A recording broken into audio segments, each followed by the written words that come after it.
Everyone, welcome to सपना study academy.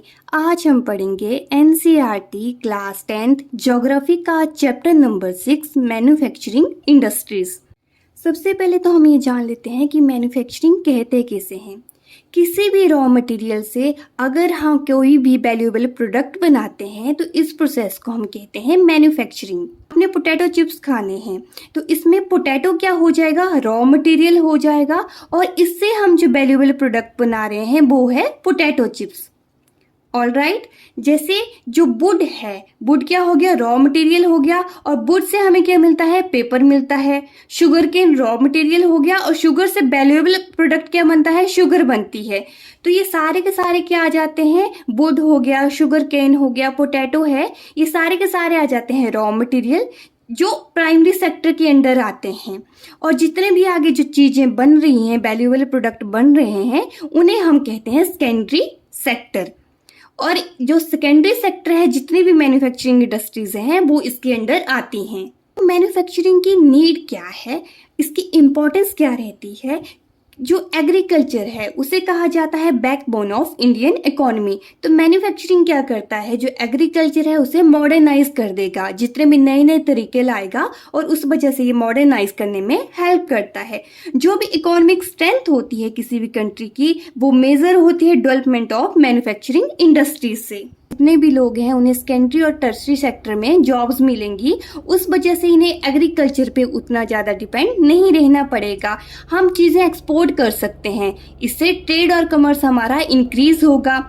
अगर trade और कमर्स इंक्रीज हो रहा है, हमें हायर वैल्यू गुड्स मिल रही हैं, तो उस वजह से हमारी प्रॉस्पेरिटी भी इंक्रीज हो रही है, गरीबी दूर होगी, अनएम्प्लॉयमेंट पूरी तरह से दूर हो जाएगा। और जो इंडस्ट्रीज हैं, अगर बैकवर्ड इलाके में इन्हें हम एस्टेब्लिश करते हैं तो वहाँ की जो असमानता रहती है, रीजनल डिस्पैरिटीज होती है लोगों में, वो भी कम हो जाएगी। ये जो एग्रीकल्चर और इंडस्ट्रीज हैं, दोनों move hand in hand move करती हैं।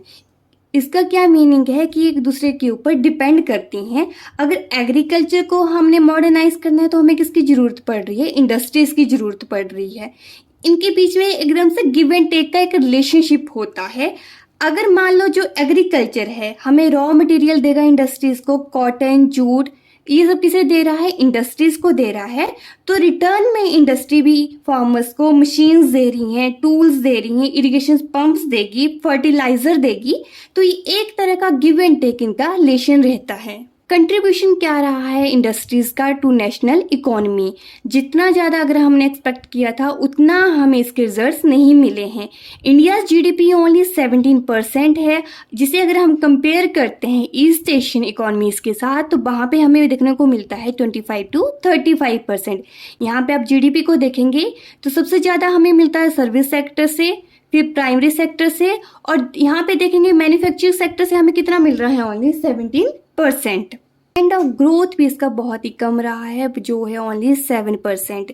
इन सब को इम्प्रूव करने के लिए एक न्यू स्कीम लॉन्च हुई थी जिसका नाम है एनएमसीसी, जो एक काउंसिल है जिसका फुल फॉर्म है नेशनल मैन्युफैक्चरिंग कम्पिटिटिवनेस काउंसिल।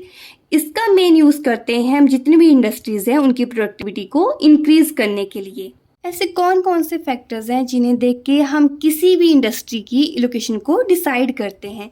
तो हम क्या चेक करेंगे, वहाँ पे हमें रॉ मटेरियल इजीली मिलेगा या नहीं, लेबर हमें कैसी रहेगी, कैपिटल हम कितना वहाँ पे इन्वेस्ट कर सकते हैं, मार्केट वहाँ से कितना नज़दीक है, पावर जो इलेक्ट्रिक सप्लाई है वो कैसी है, और साथ में ही हम वहाँ की गवर्नमेंट पॉलिसीज़ को भी ध्यान में रखेंगे। तो हम देखेंगे कि ये सारी की सारी चीज़ें आइदर हमारे पास अवेलेबल हो या तो फिर अगर हमें अरेंज करने की नीड हो तो ये हमें बिल्कुल ही लो प्राइस में मिल जाए। अर्बनाइजेशन और इंडस्ट्रियलाइजेशन भी एक दूसरे के ऊपर डिपेंड करता है। अगर हमने अर्बनाइजेशन को देखना है तो बहुत ज़रूरी है कि वहाँ पे अच्छे से अच्छी इंडस्ट्रीज़ हों, और इंडस्ट्रीज़ की लोकेशन भी कहाँ पे डिपेंड करती है, अर्बन सेंटर्स पे डिपेंड करती है। कोई भी ऐसा कोई अर्बन सेंटर्स होगा जो बहुत अच्छी लोकेशंस पे है तो वहाँ पे एक साथ बहुत सी इंडस्ट्रीज़ ओपन हो जाती हैं। तो इस चीज़ को नाम दिया गया है अर्बन एग्लोमेरेशन। आगे हम देखेंगे कि इंडस्ट्रीज़ को किस तरह से क्लासिफाई किया गया है। तो सबसे पहले हम देख लेते हैं कि रॉ मटेरियल के बेसिस पे इसे किस तरह से क्लासिफाई हम करते हैं। तो इन्हें 2 टाइप से क्लासिफाई किया गया है। एक है एग्रो बेस्ड इंडस्ट्रीज़ और सेकंड है mineral based industries. Agro based क्या हो गया, जो हमें एग्रीकल्चर से मिल रहा है, जैसे हमें कॉटन मिलेगा, जूट मिल रहा है, शुगर मिल रही हैं। तो ये सारी की सारी टेक्सटाइल्स क्या होती हैं, एग्रो बेस्ड इंडस्ट्रीज। और मिनरल वेस्ट में क्या आ जाता है, जैसे जो भी मिनरल्स हैं, जैसे iron and steel, aluminium smelting, chemical, fertiliser, cement, ये सब आती हैं मिनरल बेस्ड इंडस्ट्रीज की। तो इन्हें अब हम 1 बाय 1 स्टडी करेंगे। ये जो कॉटन टेक्सटाइल है और जूट टेक्सटाइल है, ये दोनों टेक्सटाइल इंडस्ट्री के ही पार्ट हैं। कॉटन टेक्सटाइल के बारे में अगर हम स्टार्ट करें तो कॉटन से कैसे कैसे हम पूरी इंडस्ट्रीज में मैन्युफैक्चरिंग करते हैं। तो सबसे पहले हम क्या लेंगे, रॉ कॉटन लेंगे, फिर गिनिंग एक प्रोसेस की वजह से हमें क्या मिलता है, कॉटन फाइबर। फिर कॉटन फाइबर को हम स्पिनिंग से उसका यार्न बनाते हैं, यार्न से फिर वीविंग करके हम फैब्रिक पाते हैं और डाइंग और फिनिशिंग की हेल्प से हम लास्ट में गारमेंट्स बना लेते हैं। अब इनके बेनिफिट्स क्या क्या रहे हैं। अर्ली ईयर्स में सिर्फ महाराष्ट्र और गुजरात में ही इस तरह की इंडस्ट्रीज़ हमें देखने को मिलती थी। अभी हमारे लिए बहुत ही फ़ायदेमंद होती है क्योंकि रॉ मटेरियल हमें इजीली मिल जाता है, एकदम चीप लेबर रहता है और जो क्लाइमेट है वहाँ भी मॉइस्चर काफ़ी मात्रा में हमें देखने को मिलता है।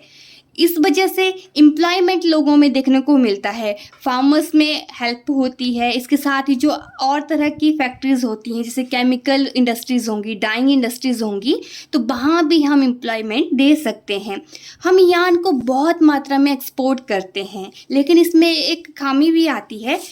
हम यार्न तो बहुत अच्छा बनाते हैं, लेकिन लास्ट में जो हमारा गारमेंट बनते, जो फैब्रिक बनता है, उसकी क्वालिटी इतनी अच्छी नहीं होती है। तो उसके लिए हम इसे बाहर से इंपोर्ट करके लाते हैं। कॉटन टेक्सटाइल में हमें बहुत से चैलेंजेस देखने को मिलते हैं।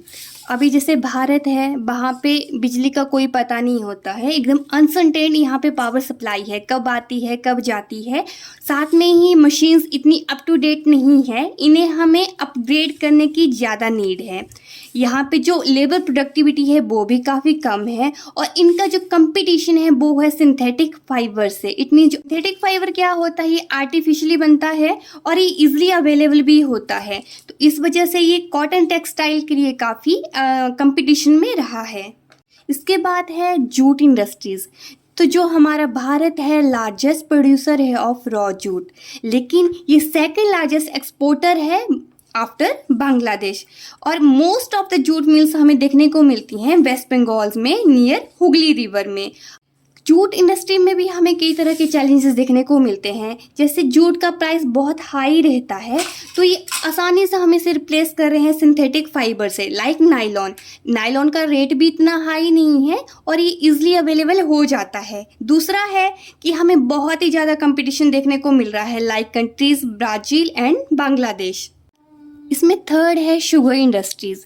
तो भारत का सेकेंड लार्जेस्ट प्रोड्यूसर है शुगर्स का और जो 60% मिल्स हैं वो हमें देखने को मिलेंगी यूपी एंड बिहार में। इसमें भी हमें बहुत से चैलेंजेस देखने को मिलते हैं, जैसे इस तरह की जो इंडस्ट्रीज़ होती हैं वो सीजनल होती हैं, इसमें पूरा साल काम नहीं रहता है। सेकंड है कि इसमें जो मेथड होते हैं प्रोडक्शन के बहुत ही ओल्ड हैं, उस वजह से हमें इतनी ज़्यादा प्रोडक्शन यहाँ से नहीं मिलती हैं। और थर्ड है डिले इन ट्रांसपोर्टेशन, मतलब जो ट्रांसपोर्ट की जो सर्विस रहती है उसमें भी हमें डिले देखने को मिलता है। इसी के साथ ही जितनी भी एग्रो बेस्ड इंडस्ट्रीज़ हैं वो फिनिश होती हैं। सेकंड हम देख लेते हैं मिनरल बेस्ड इंडस्ट्रीज़। इसमें हम सबसे पहले देख लेते हैं आयरन एंड स्टील इंडस्ट्रीज़। तो इन्हें हम बेसिक और हैवी इंडस्ट्रीज़ भी कहते हैं।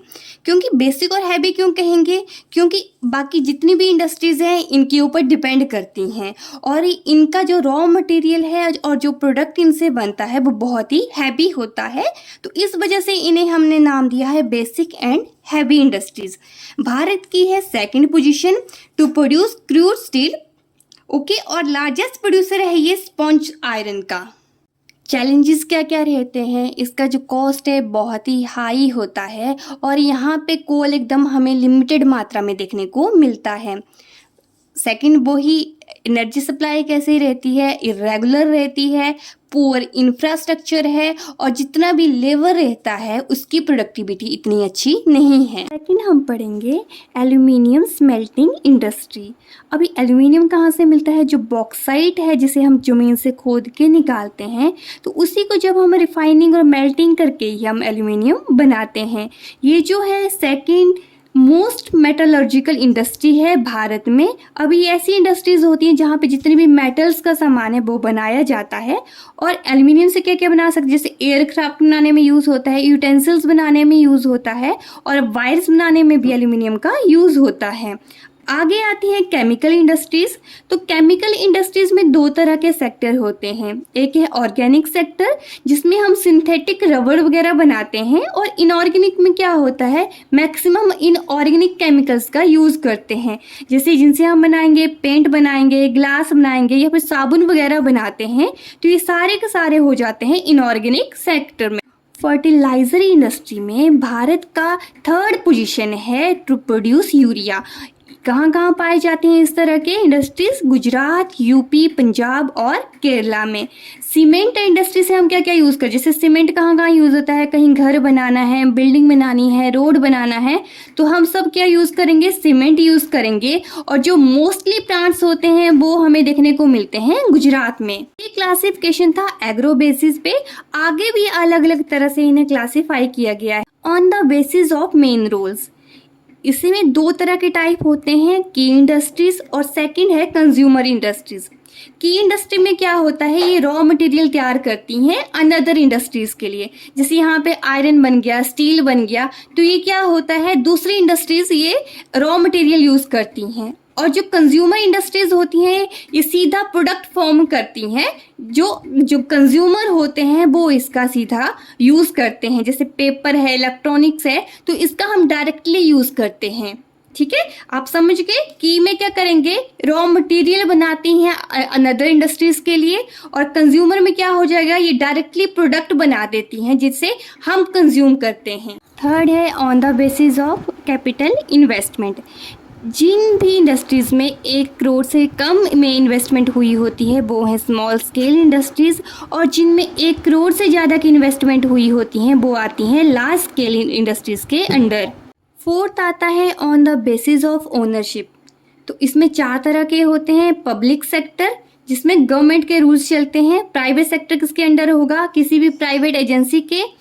थर्ड है जॉइंट सेक्टर जिसमें कौन कौन रूल करता है, गवर्नमेंट और प्राइवेट। जहाँ पे बहुत से लोग मिलके कोई इंडस्ट्री बनाते हैं तो उसे हम कहते हैं कोऑपरेटिव सेक्टर। लास्ट है आपका on the basis of bulk and weight. इसमें 2 तरह से हमने कैटेगराइज किया है। एक है हैवी इंडस्ट्री, इट मीन्स यहाँ पे जो सामान रहता है, जो प्रोडक्ट मिलता है वो कैसा रहेगा, काफ़ी भारी रहता है। और सेकंड है लाइट इंडस्ट्रीज, मतलब जो प्रोडक्ट है एकदम हल्का होगा। तो ये तो हमने देख लिया कि इंडस्ट्रीज़ के हमारे लिए किस तरह से यूज़फुल है, लेकिन इनका एनवायरनमेंट पे भी बहुत गलत इम्पैक्ट पड़ता है। जैसे यहाँ से एयर पोल्यूशन हमें देखने को मिलता है, वाटर पोल्यूशन हो रहा है, थर्मल पोल्यूशन हो रहा है। एयर पोल्यूशन कैसे होता है, जितने भी हार्मफुल गैसेज हैं जैसे सल्फर डाइऑक्साइड है, कार्बन मोनोऑक्साइड है, डस्ट है या फिर स्मोक है, सभी कहाँ पे मिल रहे हैं, जाके एयर में। तो उस वजह से पूरी की पूरी एयर जो है वो पॉल्यूट हो रही है। वाटर पोल्यूशन है, जितने भी इंडस्ट्रियल वेस्ट होते हैं सारे के सारे वो लोग कहाँ डंप कर देते हैं, सीधा के सीधा जाके रिवर्स में डंप कर देते हैं। उस वजह से पानी दूषित हो रहा है। थर्मल पोल्यूशन क्या होता है कि जो क्लाइमेट में सडन चेंज आता है उस वजह से इसे हम कहते हैं थर्मल पोल्यूशन। अभी इंडस्ट्रीज के आसपास का जितना भी पानी होता है वो थोड़ा सा गर्म होता है, तो इंडस्ट्रीज को क्या करना चाहिए कि पहले इस पानी को ठंडा करें, उसके बाद ही इसे रिवर्स या पॉन्ड्स में जाके मिलाएं। लेकिन इसके अपोजिट ये लोग क्या करते हैं, सीधा ही जाके इन्हें रिवर्स में डाल देते हैं, बहा देते हैं। तो वहाँ का पूरा का पानी क्या हो जाएगा, पॉल्यूट हो जाएगा। तो इसी वजह से जो प्रॉब्लम रेज होती है उसे हम कहते हैं थर्मल पॉल्यूशन। अब इसे हम कंट्रोल कैसे कर सकते हैं, सबसे पहले तो वाटर का जितना कम यूज़ करें हम उतना अच्छा है। सेकंड है जो गर्म पानी इंडस्ट्रीज के आसपास का होता है पहले उसे अच्छी तरह से ठंडा कर लें। अगर जो पॉल्यूटेड पानी है उसे ट्रीट कर लें, आफ्टर देन उसे हम रिवर्स में जाके मिलाएं। एक कोई ना कोई ग्राउंड वाटर जो है वो उसके लिए पॉलिसी देनी चाहिए कि आप इस हद तक जो ग्राउंड वाटर है उसका यूज़ कर सकते हैं। और जितनी भी टेक्नोलॉजी जो इंडस्ट्रीज़ में यूज़ होनी चाहिए सारी की सारी इको फ्रेंडली होनी चाहिए, उसी वजह से हम एनवायरनमेंट को सेव करके रख सकते हैं। अब जितने भी मैंने कंट्रोलिंग मेथड बताए ये सब जिसने पूरा किया है वो है NTPC, जिसे हम फुल फॉर्म में कहते हैं नेशनल थर्मल पावर कॉरपोरेशन। इसने ये सब चीज़ें पूरी करके दिखाई हैं और जिस वजह से इन्होंने एनवायरनमेंट को भी सेव किया है। तो इसी के साथ ही हमारा ये चैप्टर यहीं पे फिनिश होता है। आई होप आप सभी ने अच्छे से नोट्स बना लिए हैं। ऐसी और वीडियोस देखने के लिए please do like share and subscribe to my YouTube channel. Thank you.